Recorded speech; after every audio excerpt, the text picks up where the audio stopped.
Spinny, spin, spin, spin, spin, spin. How you doing? Daily vlog, talking about my random stuff that I always do. Today in a school, had year 3, 4s, which are like 7, 8, 9-year-olds, and the first thing they had this morning was scripture.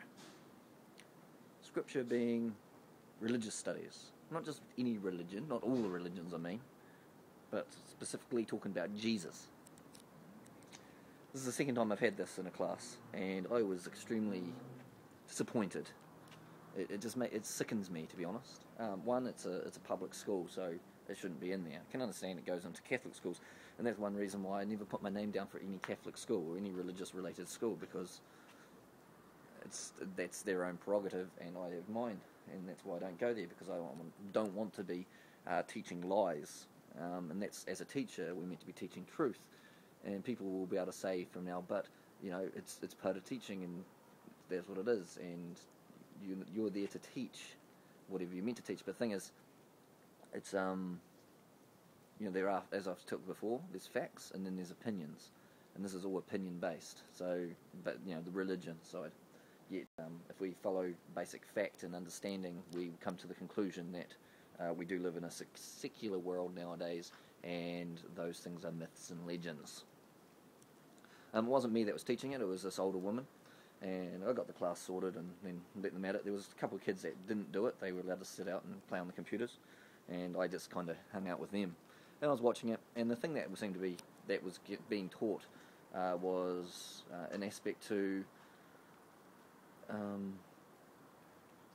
Jesus was teaching that we all have to be servants, and the overall theme was we had to be servants of others, which was, in one way, the message was being put across in a way of you look after other people, yet the other way is people are slaves. You are servants to the Lord, and because of that you are not as good as other people. So that's the deal when you look deeper into it. So as the woman left, I said thank you. Everyone say thank you for Mrs. Evans, her name was. Thank you for teaching myths and legends to the children. And she walked away, and I was like, brilliant. So I sat down with the kids, and actually in the morning when I found out about it, I went to the teachers, or the deputy principal who didn't answer the question, and who was with her at the time was the office secretary, and I said, deal with, I don't want to offend anyone, but what's the deal with scripture or religious studies in the school, being this is a public school? And they were like, well, they can opt out of it. And the deputy principal said nothing, and the office lady said, well, I'm for it because I'm Christian. Didn't say anything to that. And I said, so can I counterbalance it with myths and legends? And they were like, yeah, you can do what you want. So I was like, awesome. So that's what I did. Once they had left, I then started, I wrote on the board, myths and legends. And I said, what's a myths and legends? And I went talking through and tried to find what they understood about myths and legends, and they come to a conclusion that they are things that are old and are not true in most cases. So there was that. Eventually I got around to the point where I said, I talked about Zeus and Hercules, and they knew these based on stories and video games. And then they said, yeah, they're myths and legends. And I said, well, these are 3,000 years old. Of course, they're not, but I was just giving that example so they understood that they were old. Well, they were old. I shouldn't say that they're not. They are Greek mythology, of course. And then I went into saying, what was Jesus? Was he a myth or legend? And they said, no, he was real. And I said, no, he's a myth and a legend. And they were like, oh. And I said, just remember, children, this is just a bad thing from a teacher at any point, but they need to learn this. I said, whatever anyone tells you, don't take it as the truth. I can stand up here and tell you something, don't believe me. You've got to find out this for yourself. And I said, what is 1 + 1? And they said, 2. And I said, how do you know that? And so, we learnt it, kind of thing.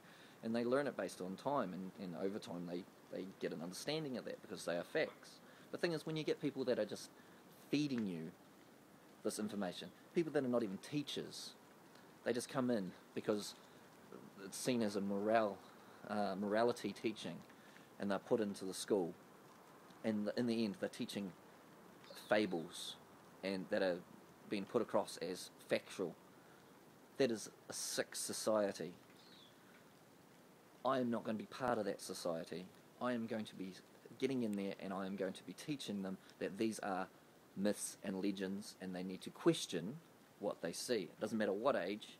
And I said to them, there is no such thing as Jesus or God. I said that to them, and they're like, one kid said, oh, there is a God. And I said, that's cool, you can believe that, that's fine. But I said, but I don't. So you can have that opinion. But if they're going to have one person telling them that this is true, they may as well have someone else telling them that it's not true. At least they have that option that they know that they can not believe in it. That is education. Remember Building 7. See ya. Spinny, spin, spin, spin, spin.